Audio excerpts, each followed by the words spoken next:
Did you know the man famous for sailing around the world never actually made it home? Ferdinand Magellan is celebrated as the first person to circumnavigate the globe.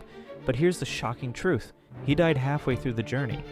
In 1521, Magellan picked a fight with a Filipino chief named Lapu-Lapu in the Philippines. Big mistake. The explorer was killed on a beach, 9,000 miles from Spain. His crew was left to complete the brutal 3-year voyage without him.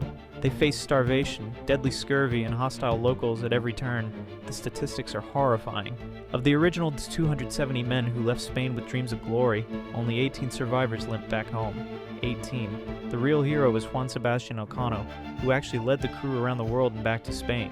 He deserves the credit for proving Earth could be sailed around. But history gave all the fame to Magellan, the man who quit halfway through by getting himself killed.